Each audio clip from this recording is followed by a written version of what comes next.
la boue en une bouillie qui collait aux bottes d'une vingtaine de misérables recrues qui se tenaient au garde-à-vous, le visage figé dans un regard vide qui était leur seule défense contre le tourbillon d'injures qui les entourait actuellement.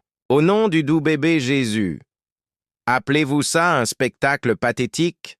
Le sergent-chef Bill Rowland traversait la boue, le visage buriné par les intempéries, le visage déformé par une expression de dégoût qui avait fait pleurer des hommes, adultes, à 58 ans. Son corps était une carte topographique du service militaire. Une cicatrice irrégulière, laissée par un éclat d'obus sur la cuisse gauche, des brûlures sur l'avant-bras droit, souvenir des guerres de l'eau, et un visage qui semblait avoir été sculpté dans le granit avec une cuillère émoussée. J'ai vu des morts bouger avec plus d'enthousiasme.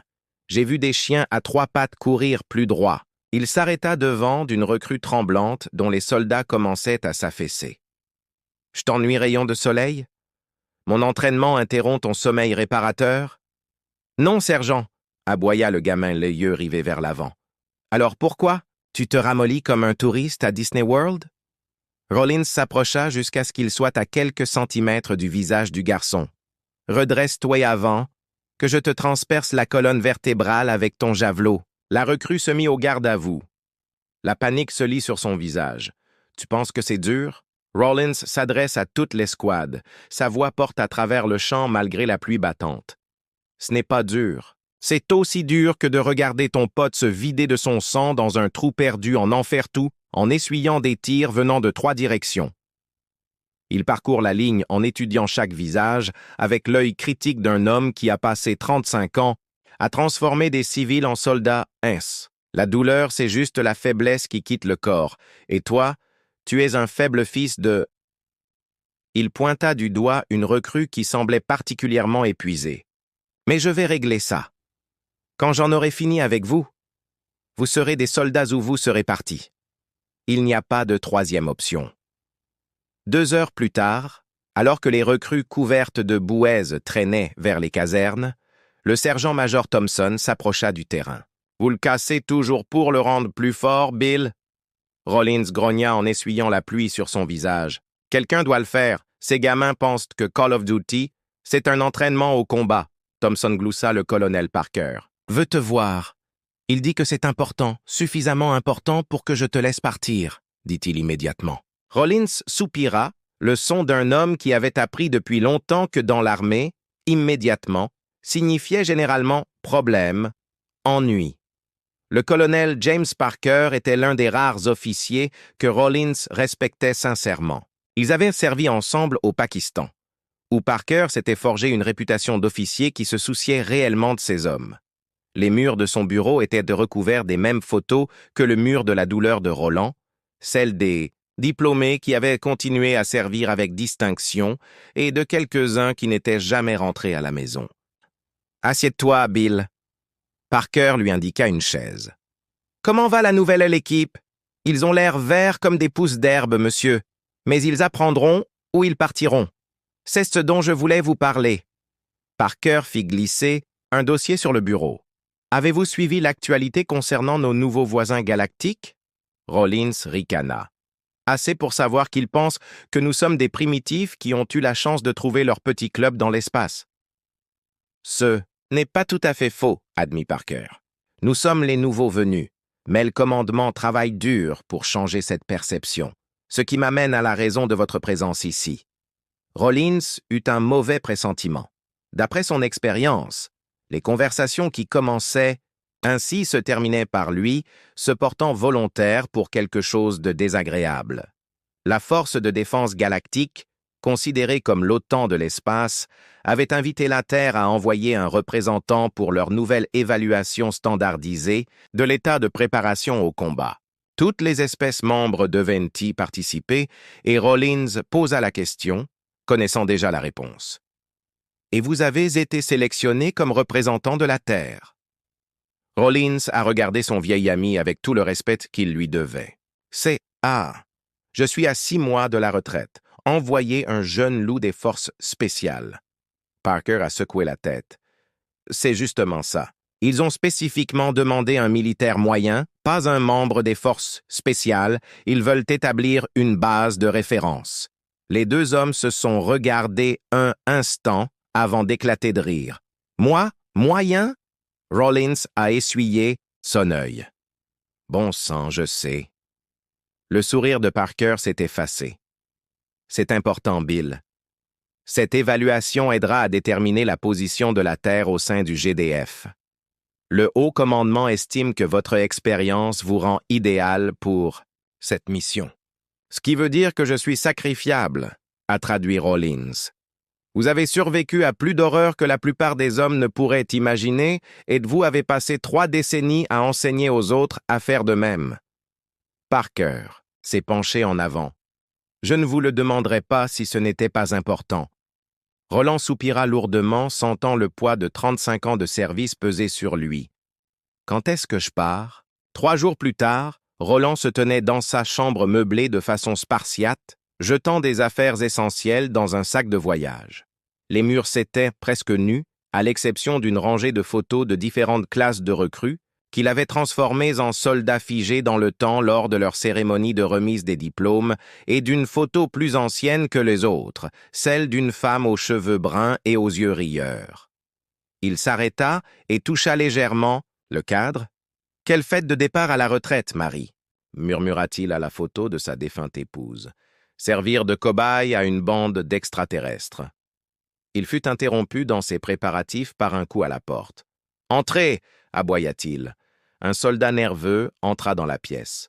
« Votre transport. »« Est prêt, sergent. » Rollins s'acquiesça en fermant le sac, puis, après coup, il attrapa le couteau de combat accroché au mur, un kbar usé qui l'avait accompagné pendant 2 guerres 7, plus de combats qu'il ne voulait s'en souvenir. Les Volteri n'avaient jamais eu cela. Mais saint homme devait avoir un morceau de chez lui avec lui. Les yeux du soldat s'écarquillèrent à la vue du légendaire sergent-chef glissant un couteau dans sa poche, comme s'il partait au combat plutôt qu'en mission diplomatique. « Relax, gamin, je ne compte pas égorger personne. » Rollins mit son sac sur son épaule, à moins qu'on le lui demande vraiment.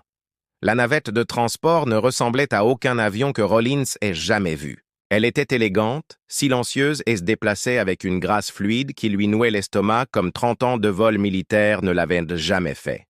« C'est votre première fois en apesanteur ?»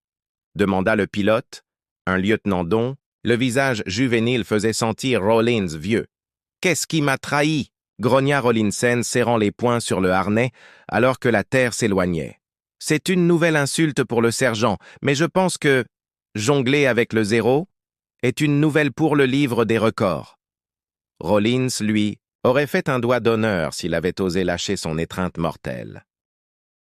4 heures plus tard, après un voyage éprouvant, la navette s'arrêta devant l'énorme structure qui abritait le centre d'évaluation des forces de défense galactique, tandis que la gravité artificielle reprenait ses droits. Rollins lutta contre l'envie d'embrasser le sol solide sous ses pieds. Un comité d'accueil attendait derrière le sas, un étrange rassemblement d'êtres qui firent de se hisser les sourcils de Rollins vers ses cheveux gris coupés ras. « Mais qu'est-ce que... c'est que ces trucs? Des fougères ambulantes ?» marmonna-t-il, tandis que des créatures vertes ressemblant à des plantes et dotées d'un nombre excessif de membres passaient devant lui. Le lieutenant lui lança un regard d'avertissement. « Essayez de vous rappeler que vous êtes un représentant. » « Diplomatique, sergent. »« Je suis un instructeur militaire, pas un diplomate, » grogna Rollins. « S'ils veulent quelqu'un de gentil, ils n'avaient qu'à envoyer quelqu'un d'autre. » Alors que le lieutenant était englouti par la bureaucratie, Rollins se retrouva approché par un extraterrestre grand et effrayant, aux traits allongés, dont la peau était d'un blanc cassé et dont les yeux clignaient indépendamment l'un de l'autre. « Sergent William Rollins de la Terre », dit le traducteur accroché à sa gorge qui traduisait les mots dans un anglais légèrement guindé. « C'est moi. » Rollins essaya de ne pas fixer la bouche de la créature qui semblait bouger dans tous les sens lorsqu'elle parlait. « Je suis l'administrateur principal administrateur, Merle du Pell. » L'extraterrestre fit ce qui pouvait ressembler à une révérence, mais qui ressemblait davantage à une marionnette cassée s'effondrant. Je superviserai votre intégration dans le programme d'évaluation. Rollins redressa instinctivement les épaules, adoptant la posture de repos qu'il avait prise par défaut depuis des décennies. « Passez devant », dit-il tandis qu'il marchait.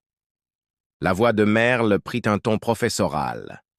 L'évaluation de la force de défense galactique est conçue pour établir des mesures standardisées de préparation au combat pour toutes les espèces membres. Il est très inhabituel qu'une race non capable de voyager dans l'espace soit incluse si tôt dans son développement. Nous sommes peut-être nouveaux dans l'espace, mais nous faisons la guerre depuis que nous savons ramasser des pierres, répondit Rollins sèchement. Les bouches de Merle tremblèrent dans ce qui pouvait être de l'amusement ou du dégoût. Rollins ne savait pas dire. « Oui, la propension de votre espèce à la violence a été notée dans les rapports préliminaires. » Ils entrèrent dans une grande salle où étaient rassemblés les représentants d'au moins une douzaine d'espèces extraterrestres. Certains étaient immédiatement intimidants, comme un brute à la peau grise, aux bras comme des troncs d'arbres et au visage qui semblait n'être que dents et rages. D'autres étaient plus subtils dans leur altérité, comme un être élégant, ressemblant à un félin dont les mouvements suggéraient la grâce d'un prédateur. Merle expliqua aux autres participants à l'évaluation « Vous serez évalués avec eux, mais, bien sûr, les paramètres seront ajustés en fonction de ses capacités spécifiques à chaque espèce. » Rollins pouvait sentir de multiples paires d'yeux extraterrestres l'examineraient évaluer la dernière curiosité à partir de leurs expressions. Ceux qu'il pouvait déchiffrer rendaient pas son verdict très flatteur. « Laissez-moi deviner, » dit Rollins. « Il se demande pourquoi vous avez amené un singe primitif. » Merle pencha la tête à un angle qui fit mal au cou de Rollins rien qu'à le regarder. « Votre perspicacité est inattendue. J'ai passé ma vie à lire dans les pensées d'hommes qui voulaient me tuer, » répondit Rollins. « Les extraterrestres ne sont pas si différents. » Le briefing qui suivit fut délivré avec la patience condescendante d'un enseignant s'adressant à des enfants particulièrement lents. Le test durerait 72 heures terrestres sans pause. Des moniteurs médicaux veilleraient à ce qu'aucun dommage permanent ne soit causé aux participants. L'évaluation porterait sur l'endurance physique, la réflexion tactique, les compétences au combat et la résilience psychologique. Tout au long de l'explication, Rollins observa les autres participants. L'énorme extraterrestre gris identifié, comme Chiroman du Dominion Grodd, dominait un coin de la pièce, rayonnant de confiance et d'agressivité. Un être prédateur élégant appelé Slit, Antinari, observait tout le monde avec des yeux calculateurs qui ne manquaient rien. Une question Earthbe Merle avait apparemment remarqué l'attention vagabonde de Roland. « On se demande quand on va passer aux choses sérieuses, » dit Roland. « On dirait une semaine d'orientation. » Me demandait quand on allait passer aux choses sérieuses, dit Roland. On dirait une semaine d'orientation.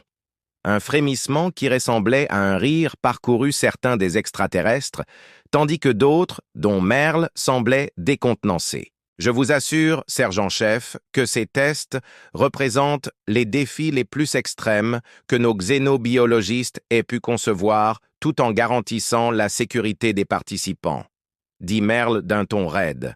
Rollins haussa les épaules. « Si vous le dites. » La visite qui suivit ne fit guère changer son opinion. Les chambres environnementales étaient impressionnantes, mais elles lui rappelaient les installations d'entraînement sur Terre. La zone d'évaluation au combat était essentiellement une version high-tech d'un stand de tir et d'une salle d'entraînement. Cette chambre de gravité peut simuler jusqu'à 3 fois la gravité standard, expliqua Merlin, désignant une pièce renforcée contenant des équipements à l'aspect inquiétant.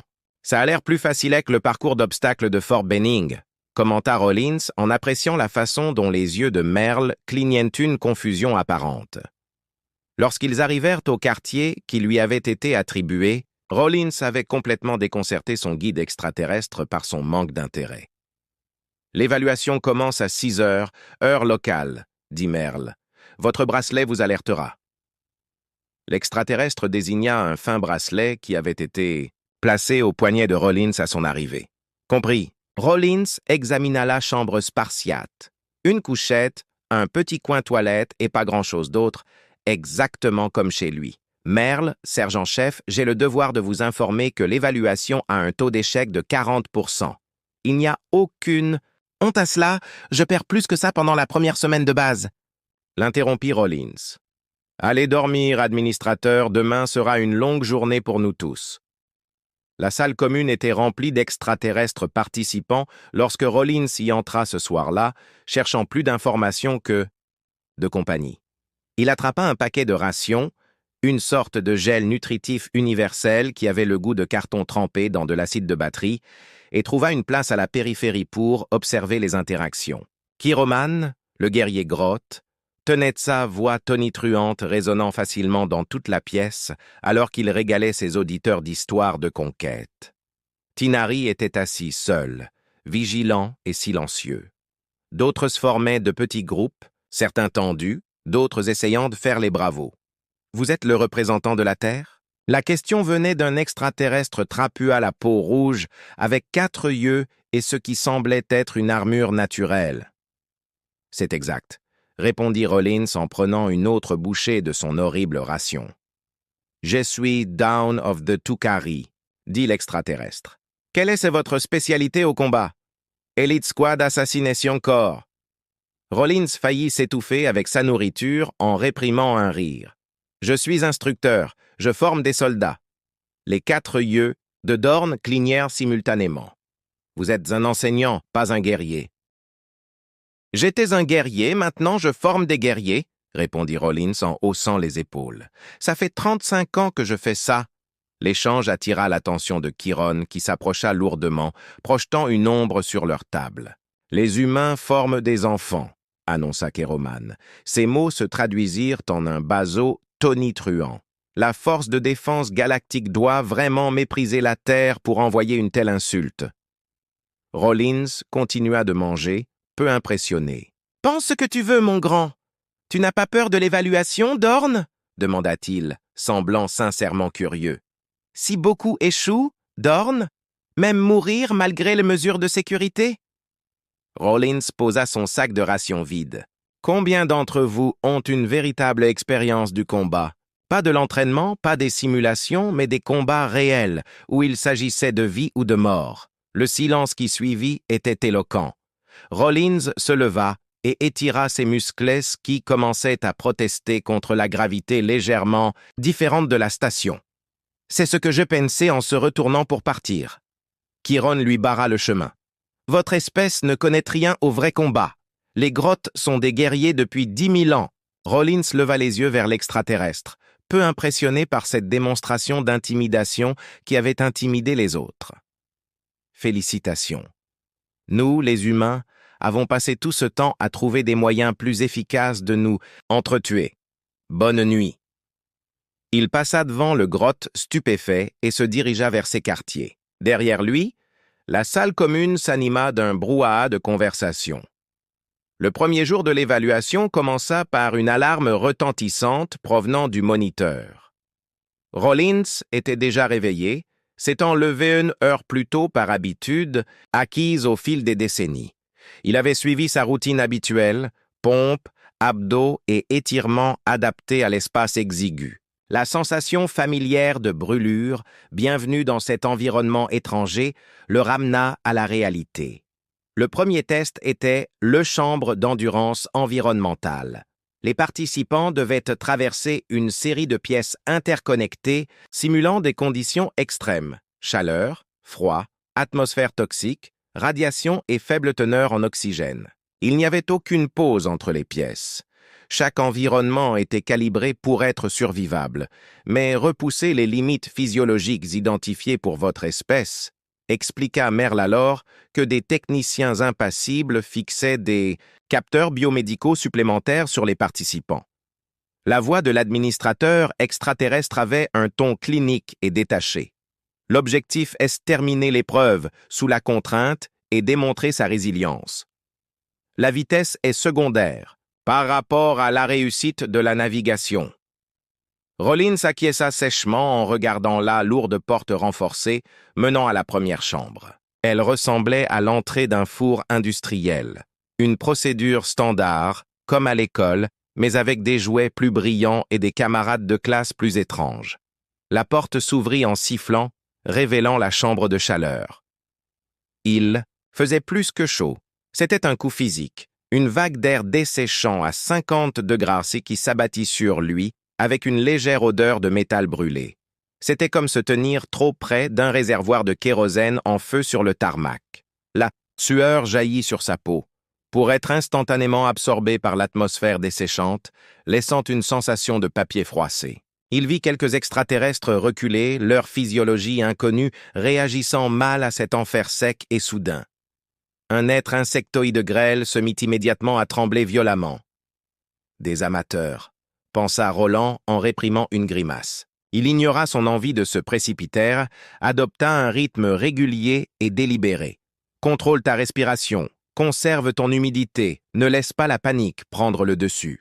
Il observa Chiroman, l'énorme créature, avancer avec une apparente aisance, son épaisse peau lui offrant probablement une protection importante, mais d'autres, moins adaptés, montraient déjà des signes de fatigue, leurs mouvements devenant saccadés et leur respiration haletante à travers les grilles du traducteur. Badwater, l'ultramarathon était plus chaud, marmonna Rollins entre ses dents, le souvenir de l'entraînement dans le désert lui apportant un étrange réconfort. Le passage à la chambre froide était brutal. Une chaleur brûlante à un moment, puis l'air si froid qu'on avait l'impression d'inhaler de aiguilles microscopiques. Les températures négatives choquèrent son organisme, le froid soudain lui coupa le souffle pendant un instant et du givrez forma immédiatement sur ses sourcils et le col de son uniforme. Ses doigts et ses orteils hurlèrent de douleur là, douleur familière. Du froid profond s'installant dans ses os, il rentra instinctivement son menton pour protéger son tronc, se déplaçant avec l'énergie raide et économe qu'il se rappelait de ses patrouilles hivernales dans la zone démilitarisée coréenne tout autour de lui. Les extraterrestres réagissaient violemment. Un participant reptilien se figea complètement et s'effondra en un tas tremblant. Un autre, velu et trapu, semblait mieux s'en sortir mais se déplaçait avec une lenteur douloureuse.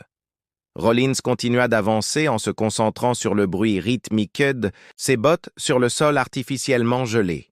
Il fallait juste continuer à faire circuler le sang-jet, ne pas s'arrêter. Vint ensuite la chambre à atmosphère toxique. Le sas se mit à fonctionner, remplaçant le froid mordant par un épais brouillard nauséabond qui tourbillonnait de vapeurs verdâtres et jaunâtres. Une voix automatisée ordonna aux participants d'enfiler l'appareil respiratoire fourni, des masques qui couvraient le nez et la bouche et s'ajustaient mal sur leurs traits humains. L'air filtré avait un goût métallique et racisé chaque respiration, exigeait un effort conscient contre l'atmosphère lourde et oppressante.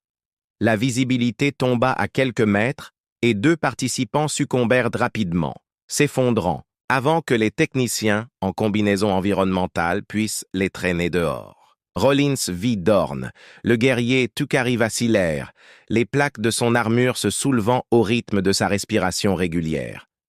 Rollins grogna à travers le masque, s'arrêtant à côté de l'extraterrestre qui luttait. Inspire lentement et profondément.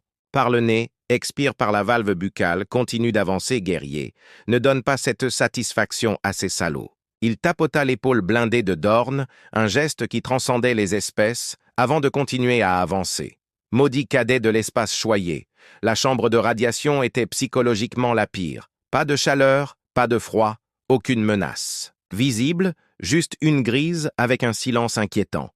Le seul signe de danger était le compteur de rad qui grimpait régulièrement sur son moniteur de poignet et le bourdonnement sinistre provenant d'émetteurs invisibles. Plusieurs participants se figèrent, leur sens extraterrestre détectant peut-être quelque chose que les humains ne pouvaient pas percevoir, ou simplement paralysés par la nature insidieuse et invisible de la menace. Rollins ressentit l'envie primitive de fuir, la peur viscérale d'une mort invisible. Il la refoula, puisant dans ses décennies d'entraînement. Il repensa aux anciens exercices près des sites d'essais désaffectés, à l'angoisse constante et sourde provoquée par la procédure et la discipline. Reconnais la menace, ne t'y attarde pas, continue d'avancer. L'objectif, c'est la porte.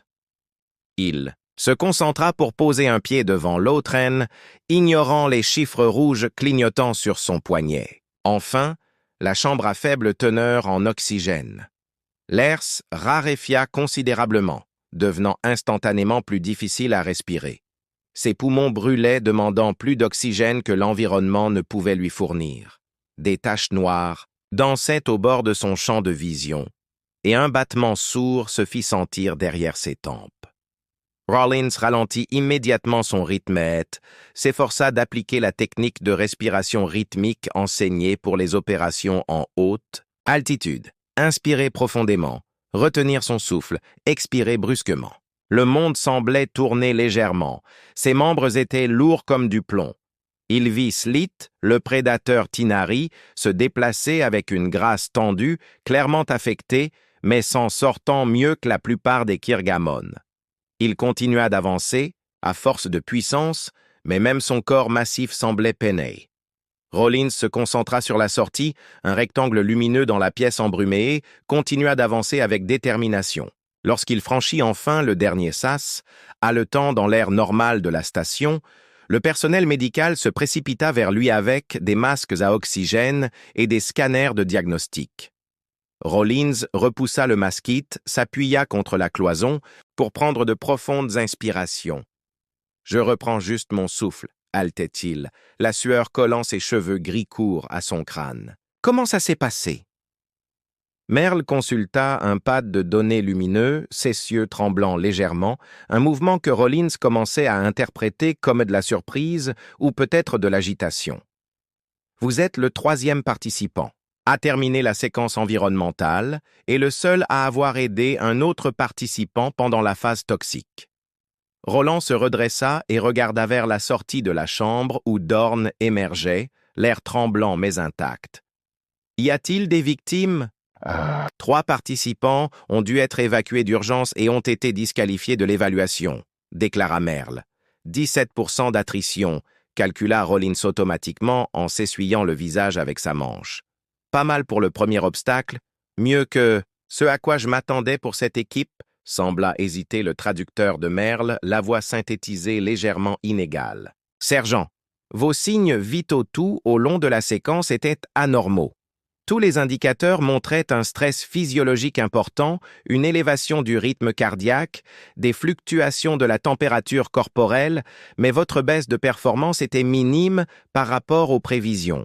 Vos mesures s'étaient constamment dans la zone de stress élevé précédant l'échec, mais vous avez maintenu vos fonctions. Rollins haussa les épaules pour se détendre.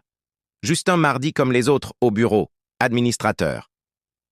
L'évaluation médicale obligatoire qui suivit ne fit qu'ajouter à la confusion des médecins extraterrestres. Leurs instruments sophistiqués révélèrent des micro-déchirures denses et tissus musculaires, les niveaux élevés de cortisol, les marqueurs de déshydratation, preuves évidentes d'un corps poussé à bout. Pourtant, Roland était assis calmement sur la table d'examen, sirotant une solution nutritive et l'air légèrement ennuyé. « Êtes-vous certain de ne pas avoir besoin de stimulants de récupération ou d'une thérapie de régénération cellulaire ?» demanda un médecin pélène, inclinant la tête pour comparer des lectures qui ne correspondaient clairement pas au comportement du sujet. Rollins a gloussé d'un son rauque et grinçant. « Doc, gardez le meilleur pour quand ça fera vraiment mal. Je commence juste à m'échauffer. » Dans la salle de récupération commune, l'atmosphère avait changé. Les participants restants, moins nombreux, regardaient Rollins avec un mélange de respect réticent, de suspicion et d'incrédulité totale. Kergamon, le guerrier Groth qui avait lui-même traversé les chambres avec une résilience impressionnante, semblait particulièrement agité par la performance inattendue de l'humain. Il a piétiné, son imposante silhouette projetant une ombre que toutes les espèces primitives ne peuvent posséder. Une telle endurance innée est impossible, tonna Caramon, son traducteur transformant les sons gutturaux en une voix grave et puissante. Vous devez avoir été amélioré chimiquement ou génétiquement au-delà des paramètres standards. Non, répondit Rollins en prenant une autre gorgée de la boisson nutritive au goût vaguement citronné. Il pointa son pouce vers sa poitrine. Modèle standard, 58 ancestes équipés d'usines de décennies de vie dans des conditions exécrables et d'entraînement dans des conditions encore pires. Nous appelons cela l'expérience. Vous voulez nous faire croire qu'un simple « entraîneur », une voix douce et syllabée intervint. C'était Slit le Tinari qui s'adressait pour la première fois directement à Rollins. Ses yeux prédateurs se plissèrent. Possède des capacités physiques supérieures à celles de certains de nos guerriers d'élite désignés. J'attends de... Vous que vous croyez ce qu'est avez vu, répondit Rollins d'un ton égal, soutenant le regard de Tinari sans ciller.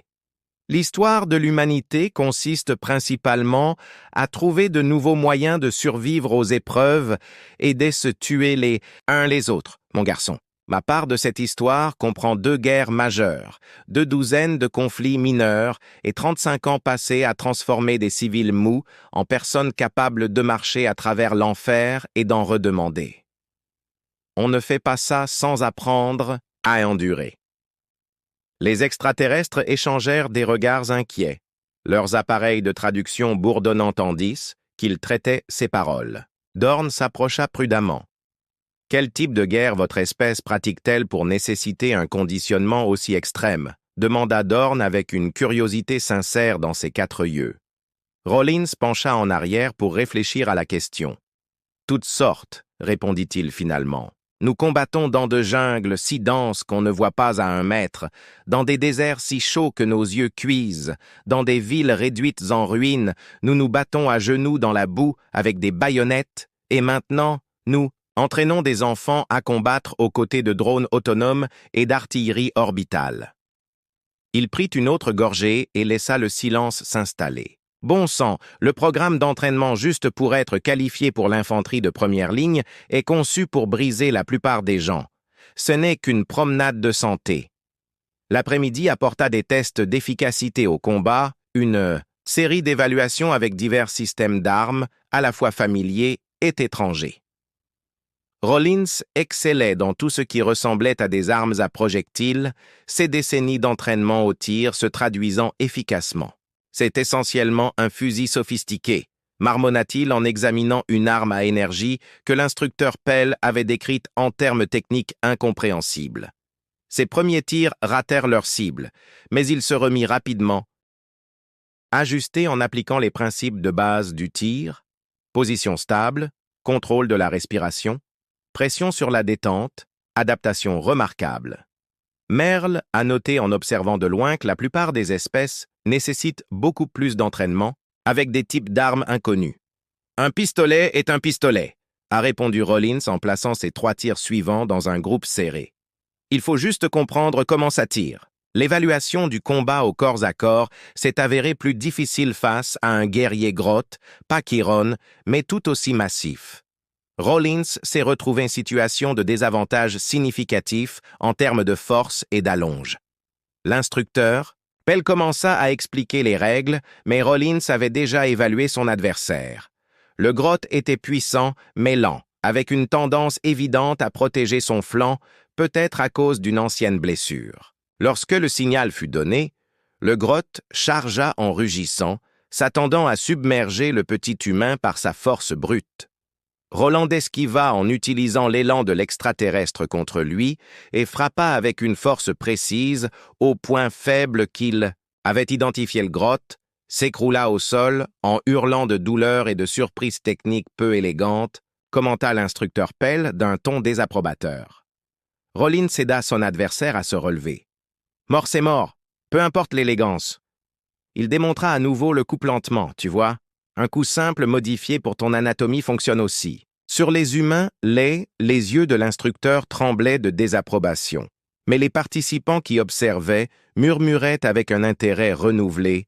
Le défi tactique de cette soirée consistait pour les participants à élaborer des plans d'attaque pour divers scénarios présentés dans un simulateur holographique. Les évaluateurs du Pell s'attendaient clairement à des réponses sophistiquées, utilisant une technologie de pointe et des manœuvres complexes.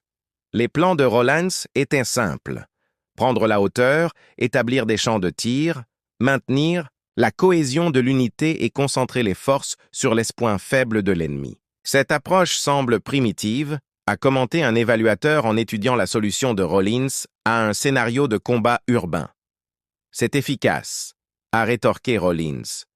Toutes vos technologies sophistiquées et vos plans peuvent aller au diable coin. Les choses tournent mal.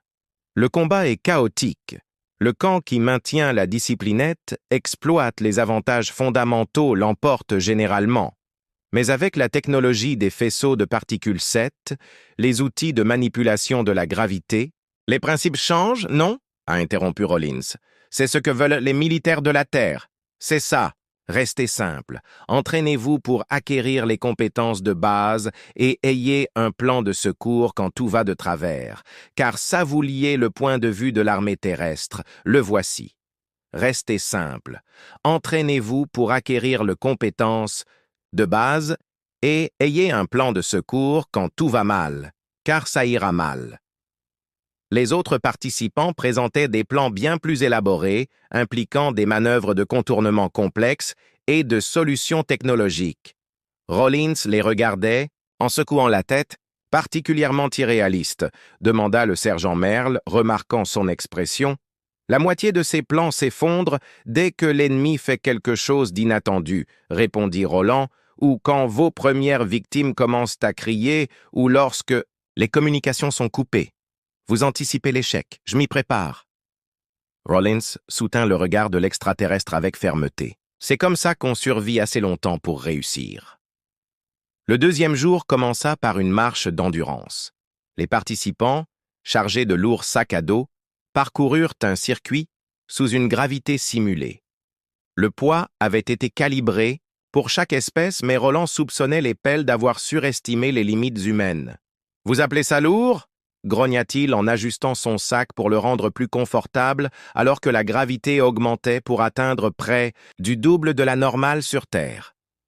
Le bagage émotionnel de mon ex-femme était plus lourd que ce sac. Plusieurs extraterrestres abandonnèrent dans la première heure, leur physiologie incapable de s'adapter à la contrainte combinée du poids et de la gravité. D'autres continuèrent avec une détermination sinistre, mais la tension se lisait dans leurs mouvements.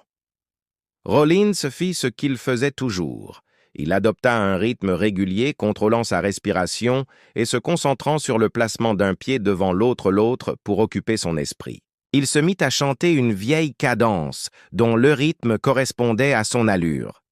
Z1 130 roule sur la piste 64 troupes en mission sans retour.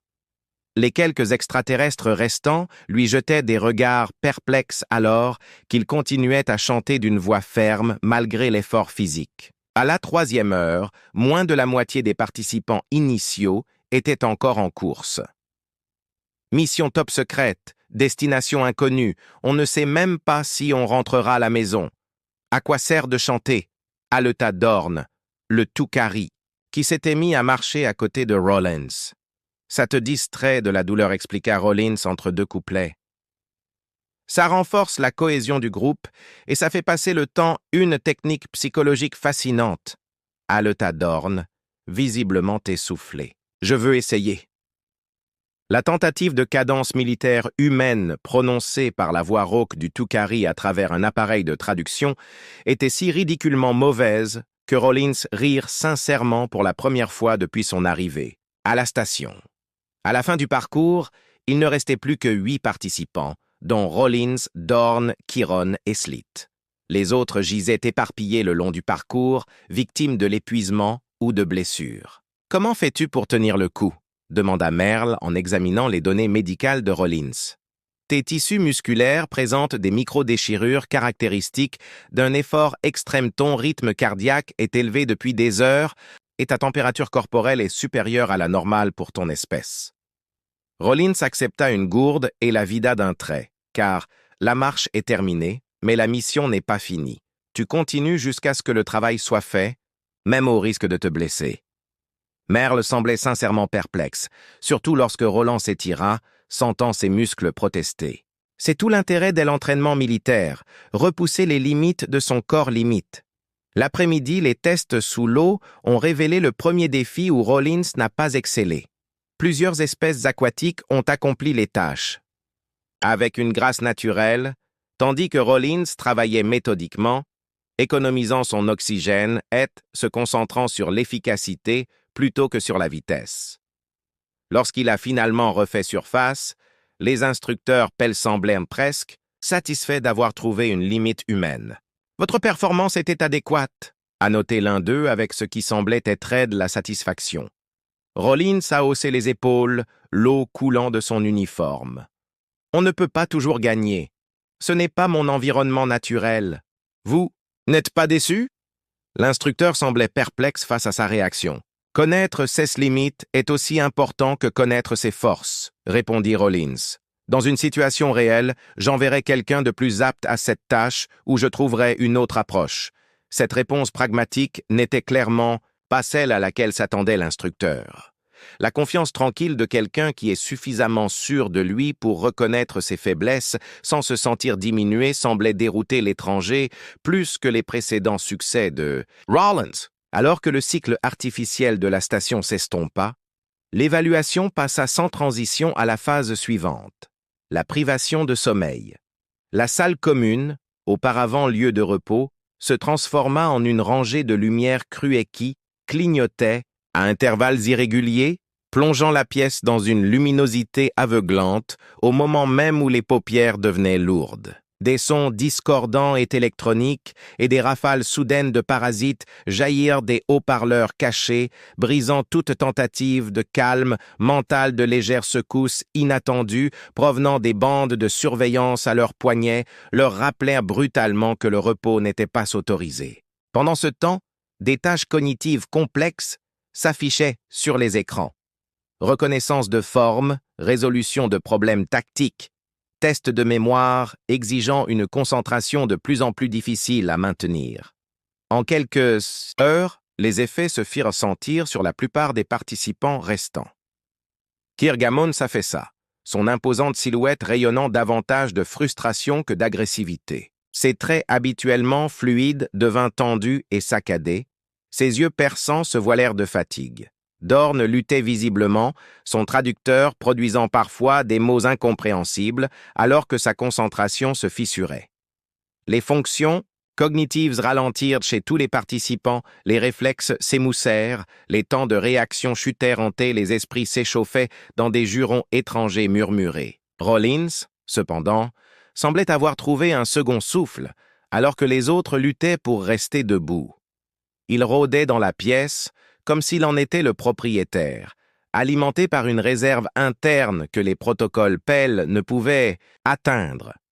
Il était presque jaloux, régalant quiconque se trouvait à portée de voix, qu'il le veuille ou non, d'histoires de guerre de plus en plus colorées, sa voix tranchant le chaos artificiel. Nous voilà donc là, 3 jours sans dormir, les rations épuisées, le calme mort, les pieds enfoncés dans un marécage quisantais, comme si quelque chose y avait rampé et était mort, et ce lieutenant, brillant comme un sou neuf, sort le manuel de terrain comme s'il allait nous faire apparaître une pizza par magie. Rollins se frappa la cuisse d'un de rire qui lui échappait. Tu aurais dû voir sa tête quand je lui ai dit que le sergent-major avait utilisé la page 47 pour allumer un feu ce matin-là. Ça n'avait pas de prix comment.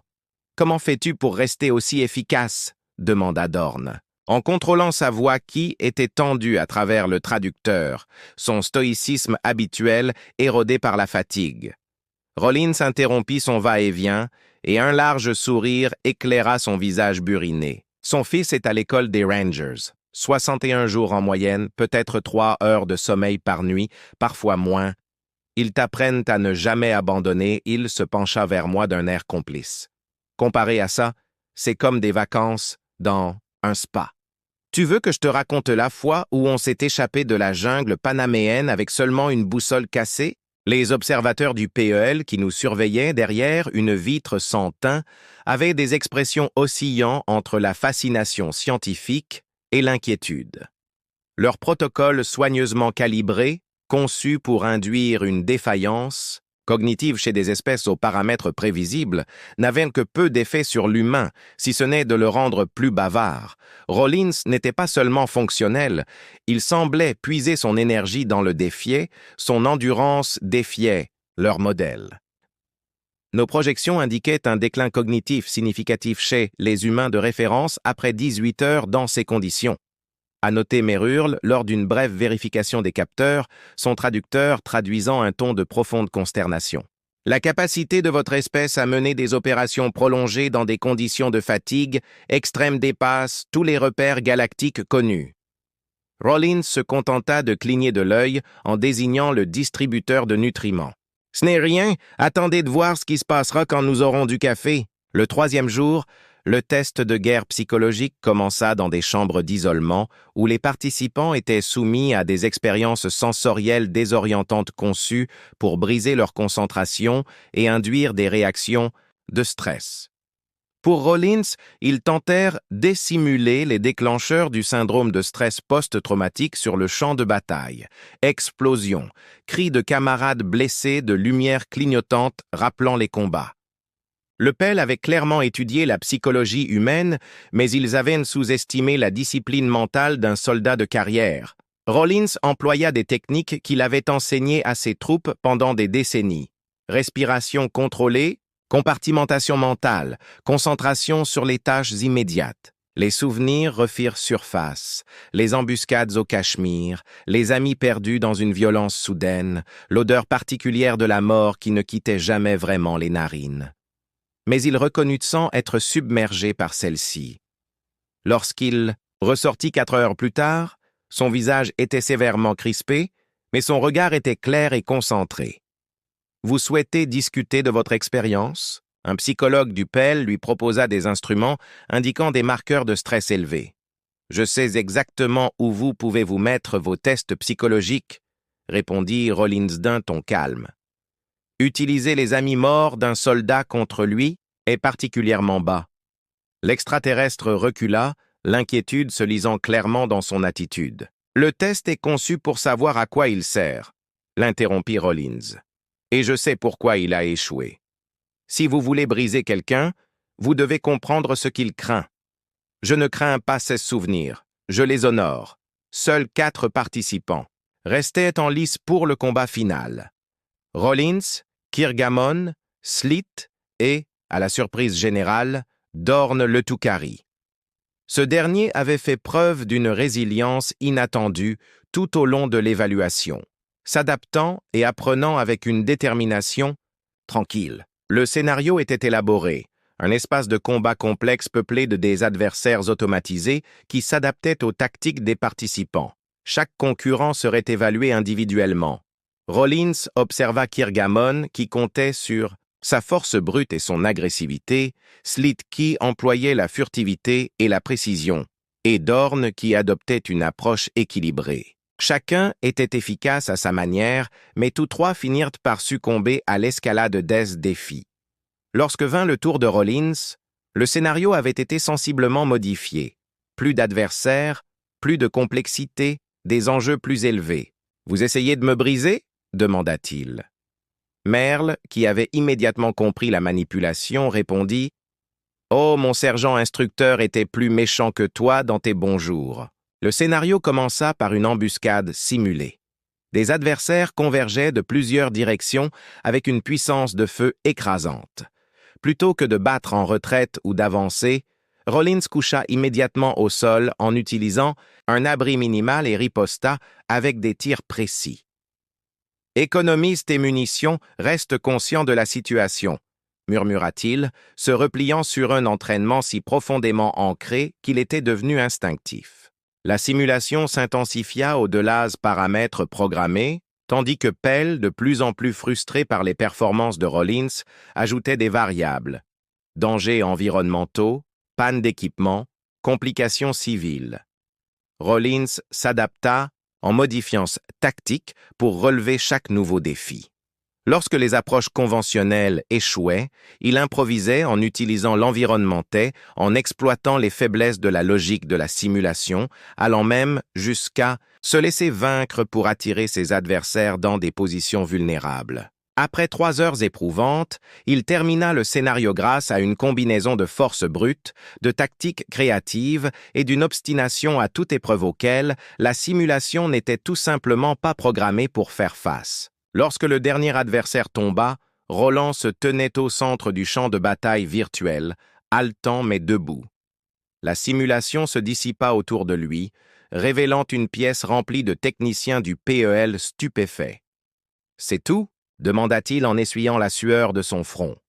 L'évaluation médicale finale révéla ce que les médecins du PEL qualifièrent d'indicateurs inquiétants de stress physiologique. Cortisol élevé, lésions musculaires, déshydratation marginale malgré la réhydratation. Pourtant, vous restez fonctionnel, nota le médecin en chef avec ce qui ressemblait presque à une accusation. Je vous avais dit que je ne faisais que m'échauffer, répondit Rawlins en roulant ses épaules pour se détendre. Lorsque toute l'équipe d'évaluation se réunit pour le bilan final, Merurl annonça officiellement « Le protocole d'évaluation de 72 heures est maintenant terminé. Tous les participants doivent être félicités pour leurs efforts. » Rawlins regarda les 3 autres participants, qui montraient tous des signes d'épuisement, puis se tourna vers Merurl. « C'est tout? Quand commence le vrai test? » La salle est devenue silencieuse, même le appareil de traduction semblait en s'être arrêté, comme s'il n'était pas sûr d'avoir bien compris les mots. C'était l'évaluation complète, a finalement répondu Merle avec le plus grand sérieux. Rawlins a haussé les épaules. « Ça m'a rappelé une semaine facile à l'entraînement de base chaise, moi, a-t-il dit. Les autres extraterrestres le regardaient avec incrédulité. Kirgamon, malgré son, parvint à avoir l'air à la fois outré et respectueux à contre-cœur. Le regard calculateur de Slita avait pris une nouvelle expression de lassitude. Dorn secoua simplement la tête, apparemment émerveillé, avec ce qui ressemblait à un sourire tout carré. Les administrateurs de Pels réunirent en conférence urgente, leurs traducteurs éteignirent délibérément leurs appareils et gesticulèrent devant les écrans d'affichage de données tout en discutant dans leur langue maternelle. Finalement, Merurl s'approcha de Rawlins, accompagné d'une impelle en tenue plus élaborée. « Sergent Rawlins, voici le haut administrateur d'Omodus de la Force de défense galactique. » Rawlins se mit au garde-à-vous par habitude et salua respectueusement. « Monsieur, vos performances sont sans précédent, » déclara Douce en montrant un écran holographique affichant les résultats de Rawlins comparés à ceux de rire qui lui échappaient. Tu aurais dû voir sa tête quand je lui ai dit que le sergent-major avait utilisé la page 47 pour allumer un feu ce matin-là. Ça n'avait pas de prix comment. Comment fais-tu pour rester aussi efficace? Demanda Dorn, en contrôlant sa voix qui était tendue à travers le traducteur, son stoïcisme habituel érodé par la fatigue.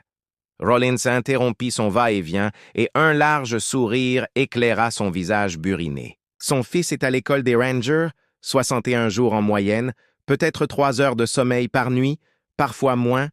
Ils t'apprennent à ne jamais abandonner, il se pencha vers moi d'un air complice. Comparé à ça, c'est comme des vacances dans un spa.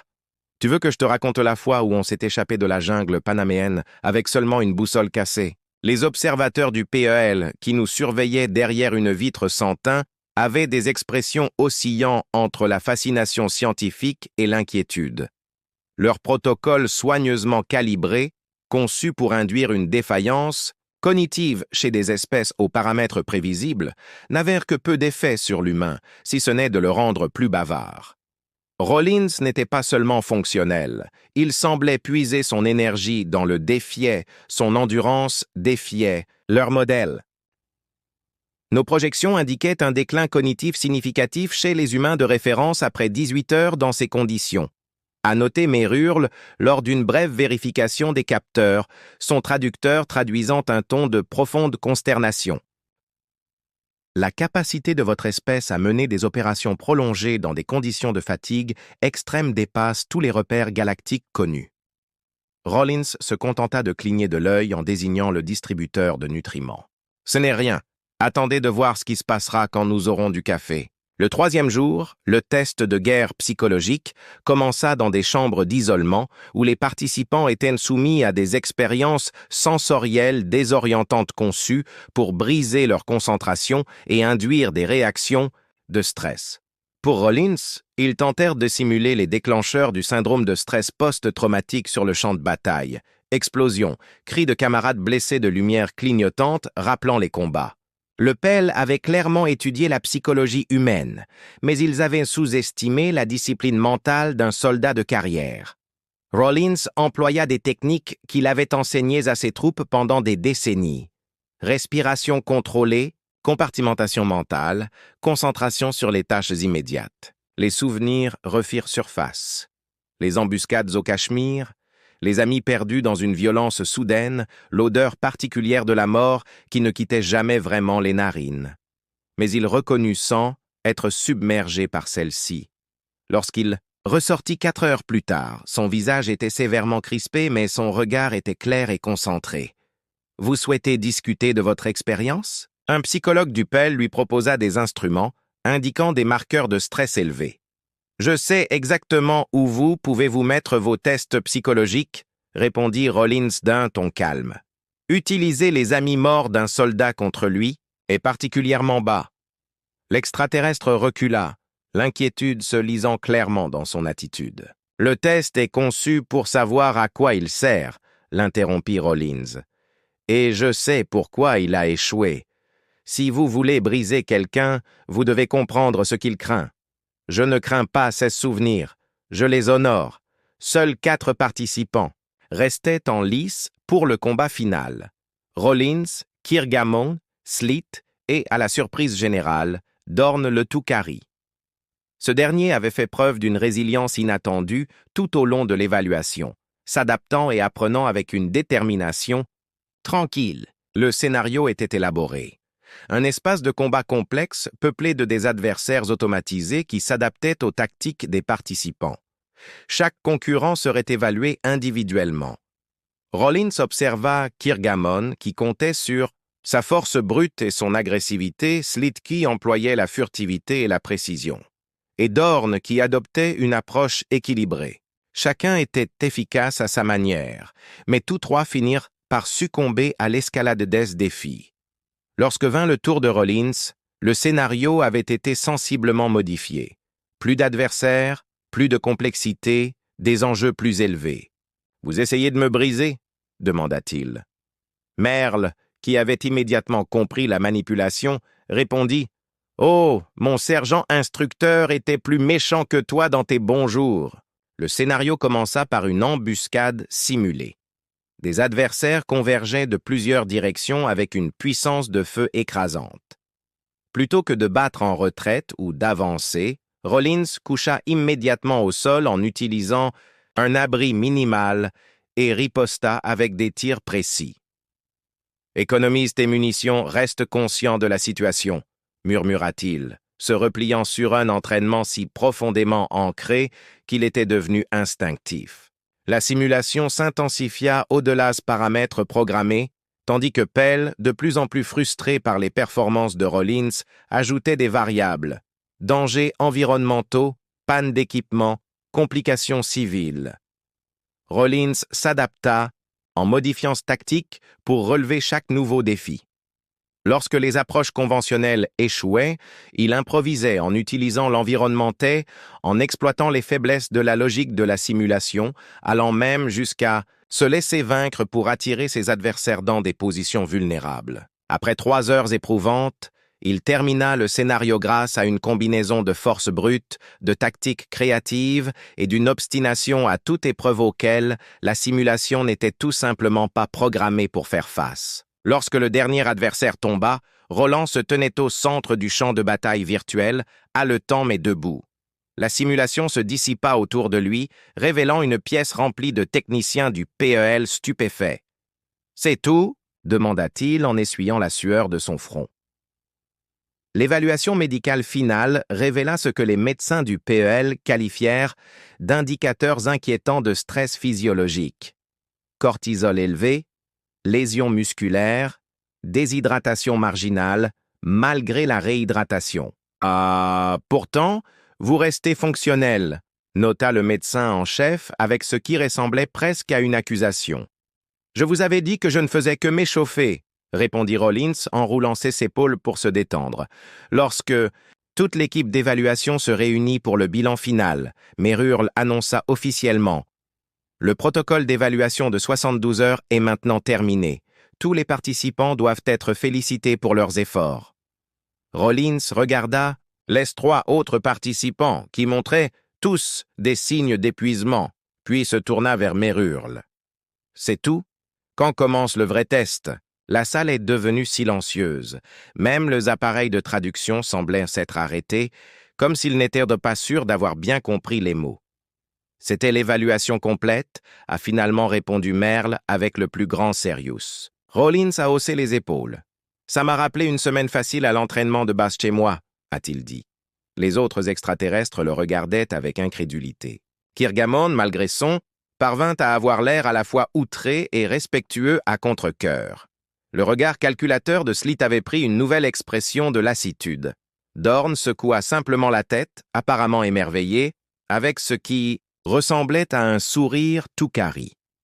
Les administrateurs de Pels réunirent en conférence urgente, leurs traducteurs éteignirent délibérément leurs appareils et gesticulèrent devant les écrans d'affichage de données tout en discutant dans leur langue maternelle. Finalement, Merhurle s'approcha de Rollins, accompagné d'une pelle en tenue plus élaborée. « Sergent Rollins, voici le haut administrateur d'Omodus de la Force de défense galactique. » Rollins se mit au garde-à-vous par habitude et salua respectueusement. « Monsieur, vos performances sont sans précédent », déclara Douce en montrant un écran holographique affichant les résultats de Rollins comparés à ceux. « Exige que ces conditions soient remplies. Domus a noté que vous souhaitiez bénéficier de l'expertise de la Terre Kest, le prix à payer. » Rollins croisa les bras à prendre ou à laisser après une brève consultation. Douce acquiesça, acceptant les conditions éthiques standards. « Quand pouvez-vous commencer ?» Rollins s'autorisa un petit sourire immédiatement. 6 mois plus tard, le sergent-chef Bill Rollins, désormais officiellement conseiller en chef pour la formation, se tenait devant la première promotion de l'Académie réformée de la Force de défense galactique.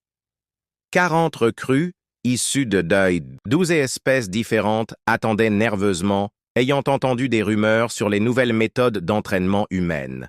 Rollins faisait les 100 pas devant eux, étudiant chaque visage avec l'œil critique qui avait évalué des milliers de recrues au cours de sa carrière. Derrière lui se tenait son nouveau cadre, un mélange d'instructeurs humains et de vétérans extraterrestres qu'il avait personnellement sélectionnés et formés.